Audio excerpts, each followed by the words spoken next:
Morning everyone, so another day up here on it. So what we're going to do today, obviously we got these drums on, and I don't know if I've mentioned, but these are 5mm longer than the original ones, so they're catching the back plates. I can just turn it for you a minute. Hear it? So what I'm going to do is, I've had a look and they're only catching where the back plates go inside. So what I'm going to do is just get a grinder and just slice this back plate a bit all the way around, just to allow the drum to go back a bit. There's plenty of room here, which is good, and they're not going to hit back there either, so that'd be good. So yeah, do that both sides.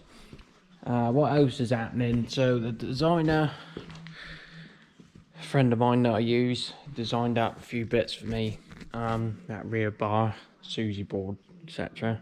He's coming up in a couple of weeks. He's going to design up two flange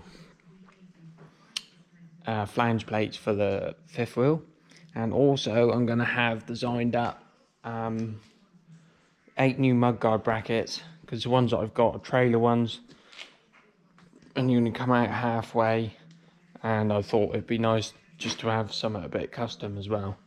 So we're gonna marry up the bits of wood that I used those years ago. Still there, I believe. So we can get them out again. We'll get some mud guards on, and then we'll bolt up the bracket. All right, Raven. We'll bolt up the brackets for the mud guards, and then I can show him, and then we make sure it lines up, and then yeah. So what I'm thinking is, obviously we pre-cut all the holes anyway, so we'll still have a triangle effect, and then the bar that comes out, perhaps we'll leave off and then bolt them onto there, and then get them everything lined up, and then tack them on there, and then weld them properly. Perhaps that'll be the way to do it. I'm not really sure, but yeah, I think that'll be the plan. What I'm thinking is a straight bit of bar that comes out, be ridged a bit, and then have like 4 or 5 holes drilled and tapped in the back of them that you can drill on the inside, so they'll look sort of invisible, which I think will look quite nice. And then obviously I'm going to mount some marker lights. Getting well ahead here. So there'll be one in between the 2 axles, I believe, so maybe one of them will have a bracket that will come off of it for the light, but as you can see, we're not ready for lights yet. So yeah, but that's the plan. So we're going to get them done today, and then just try and see what else we can get done and sorted out. Why? So obviously I still need the drums.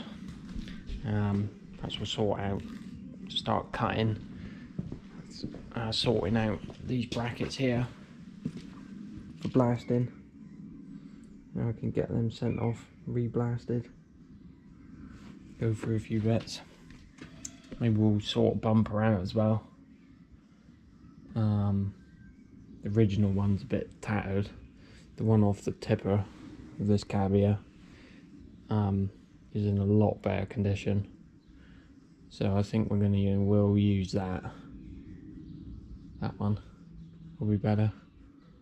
Maybe get him blasted as well. But yeah, and I'm just trying to work out things.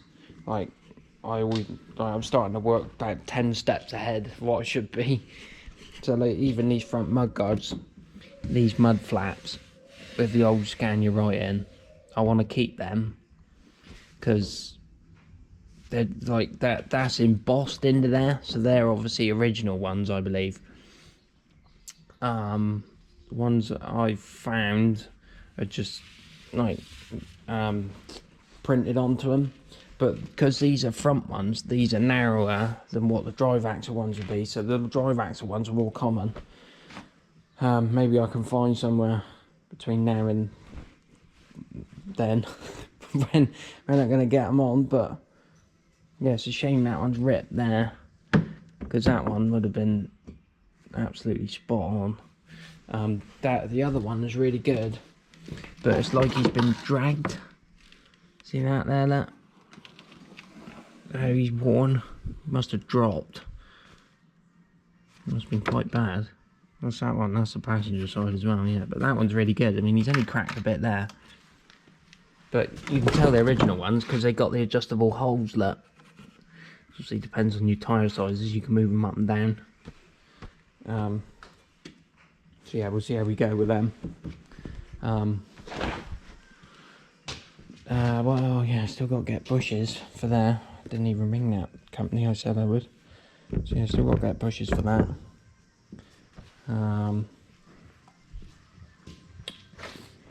So yeah, just keep plugging away at her, I suppose. Right, so I've just cut all that round. There's the ring, come off. And it still won't fit in, so I've just measured it. It's measuring fine. I was like, well, why is that? But if you look there, where we've cut and shut it a bit, is slightly too thick, and it's catching those welds, and it's not allowing the drum to go all the way back. That side seems alright. It's just there where it's thicker there. So we're just going to grind that down, see if that makes a difference, and then hopefully it will slide up over the top. It's just there because obviously the drum, there's the tape. So what's that? So start at 5. What's that, like 13 mil? About 13 mil to there, yeah, so what's that? So if that was bang on where it should be, 13 mil, is that right? 13, well it's about 15 really, sorry. From there to there, yeah, so it is 15's there, so yeah, it's probably there, so we're gonna just nibble that off, see if that makes a difference. So I just put the drum on. It fits, goes tight this side, which is good. Still a gap this side. So, that had me all worried. So I've took the cap off, and I've noticed that go to there. So that's 17.2. If we go from there to there, it's 17.5.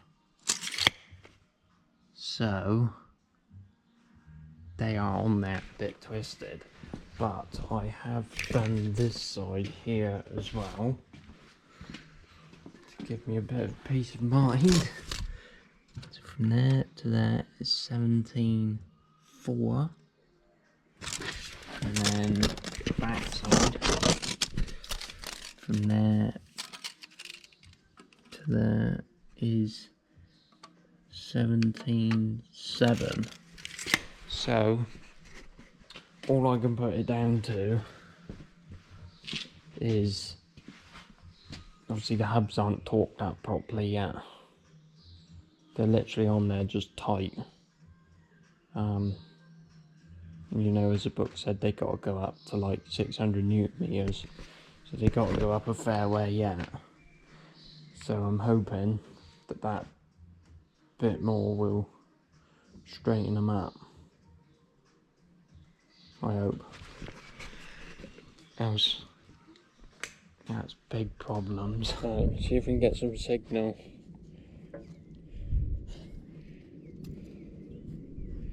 Stand on one leg here, finally get a signal.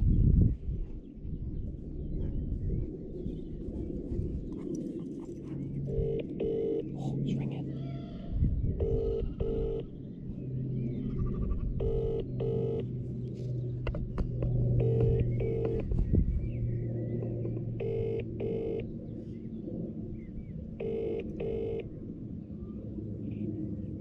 Alright though, mate? Yeah, you alright?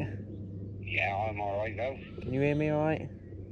I can. That's alright then. So I just put in these drums on me hubs, and I was wondering why they weren't lining up properly. So I've measured the hub, and it's like 4 mil out from one side to the other. But I haven't torqued the bearings up properly because I'm waiting for Matt to come back with his torque wrench. You reckon that'll pull that like couple mil up to make them straight? Yeah, it might do, yeah. Yeah? Yeah. What are you talking? What are they on? Drive axle? The tag axle. How many hub nuts you got on there? Hub nuts. Is there 2 on each hub? No, just one. They just had one. Oh, so you just go up tight then? Yeah, they just got tight. They got like obviously a spacer in between your... That's it, yeah, same as on mine then. Just dog it up. Yeah? Just dog it up and then see if it'll go on them. Yeah. He can always slack it off and re-torque it, can't he? Yeah, yeah. Yeah, alright, I'll try that then. Right, so that's good news. Raven! Raven! Come here! Come here! Shut up! My cousin's got his clay trap out and she thinks there's something up there. Finished now? No. No! It's a clay trap. Shut up! So yeah. Just haven't got the hubs on tidy, like he said, or they just want torquing up really, I reckon. Just pull them straight. So, better take Raven up, show her the clay trap. She might start barking then. Finished? No? Right, let's carry on. Alright, so this was annoying me. So I'm on it right. I'm going to pop the hub off.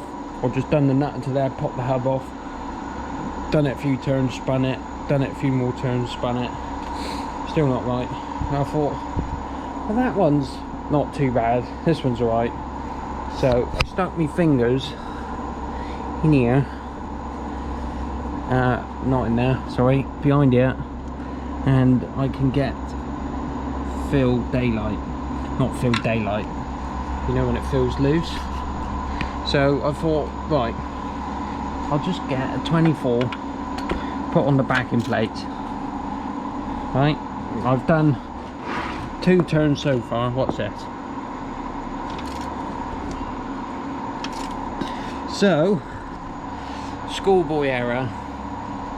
Make sure all the bolts are done up before you put everything back on. So it was my fault.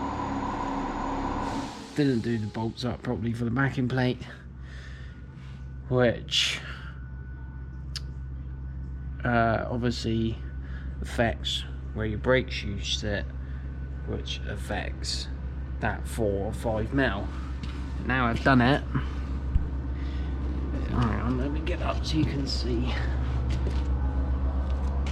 It is looking a hell of a lot squarer now I'm pulling it tighter.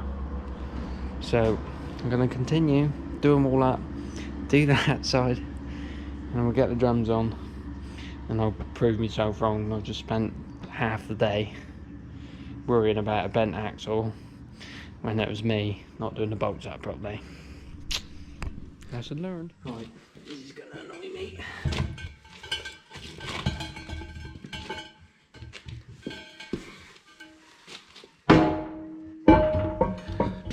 I know it is.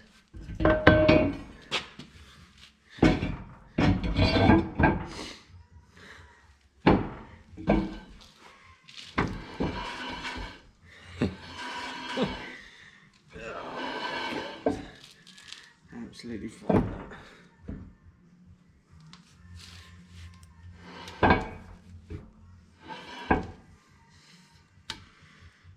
There you go.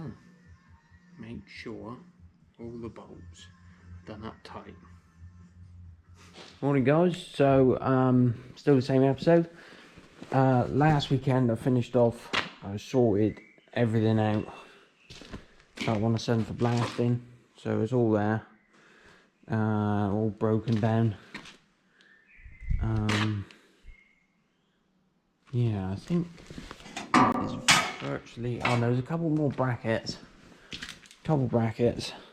yeah, that's right, I need to get some more bags to label these.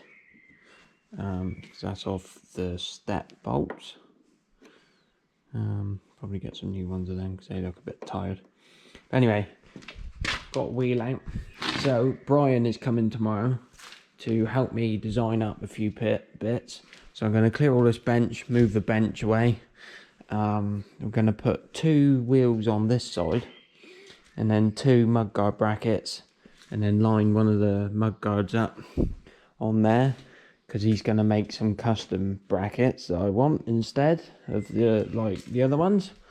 And then he's also going to design up 2 flitch plates for the 5th wheel, and might get him to design up 2 more of these, or 4 more, sorry. So this here is for the cab suspension here. I've got some built up actually. So they are those bits there, these L-shaped bits here, and you can see that one's started to go as well. So basically they just wear, so the cab sits on there, there's a pin that goes through there, the cab will sit on there, and then obviously springing up and down all the time, they wear out like an egg shape.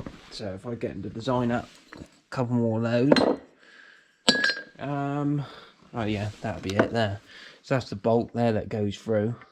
Then there's the cab sits on there, and then they wear these out as well. So see if I can get them to design up 2 more of those, and also another one of these for the bump stops, which bolt there, I believe. It's when you lift your axle up. Yeah, so there's supposed to be 1 each side, but I've only got the 1. I've got 2 new rubber bump stops, so yeah, so we're going to get them on. I just rolled this one out. This is the front one, because on the back I've got enough of the reaction there. Is that a reaction?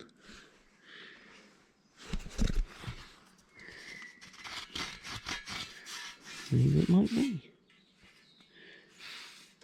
Or is that just... Anyway, I've got the 6-hole ones, and obviously this is a steer tyre anyway. But yeah, I primed them about a year ago now. But as you can see, in a couple of places it's starting to come through again. So I'm gonna have to crack on and get these painted up this year. Well, that's my plan anyways, to finish with that chassis, but we'll see how we go. But anyway, yeah, they're still looking good. They're still looking good. They'll come up, they'll be alright. They'll be alright. It's not as bad as what they were last year before we primed them, was it? So, yeah. So yeah, we'll get on clearing that up. And then you can get in there and have a look. I might be able to just move it over a bit. That'll probably be better. No, I won't be able to, because I need to balance the board across to support the mudguard. So yeah, let's crack on with that.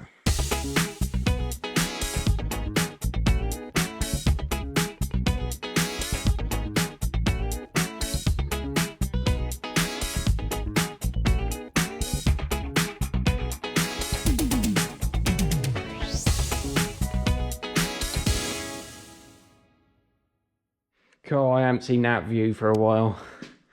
Ah, that's good. I know it's the wrong tyres, but yeah. Nice. So, I know they're not the right height. They're on the trestles, they're pretty good. So it doesn't really matter, it's just so I can line the mudguard up to, obviously where the mudguard's going to sit, it's going to sit like side of it there, so we can get the brackets perfect. And we get that flitch plate on as well. Line all that up. But yeah, I can't wait to put wheels on it again. Right, so we got one of the flitch plates on this side. So now we're going to go and find the mudguard brackets. Obviously I wanted to do the front axle here so we can see the straight ones, because there's going to be there's going to be 6 straight ones and then 2 cranked ones for there. So yeah, if you could just see a straight one and a crank one, and then the crank ones would be obviously handed, so you have to do a left and a right one, and then just 6 straight ones, which would be straightforward, I think. Right, so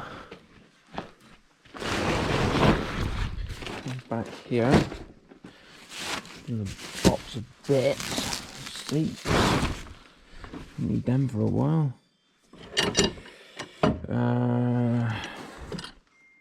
Near side, rear 3. What's the back one then? What's this one? Offside, rear, no.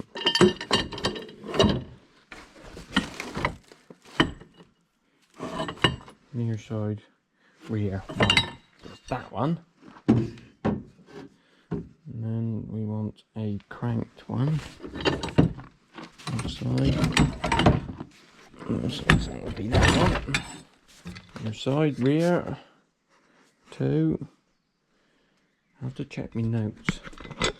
I think rear 1, or is that from the back? So that's rear 2. I have to look at my phone. Yeah, Scania. R1 starts at the back of the chassis and arrow points to the top. Oh, okay. So R1 is the back one, so yeah, we do want R3 then. R3, and then crank one.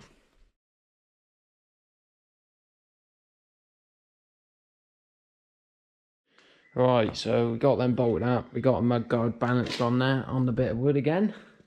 I haven't measured it, see if it's in the right place. Need to put some weight over there. So when that's level, that's touching that side, that's touching that side. So yeah, just let that go. See if Brian can make a bit of box, come out to there, maybe.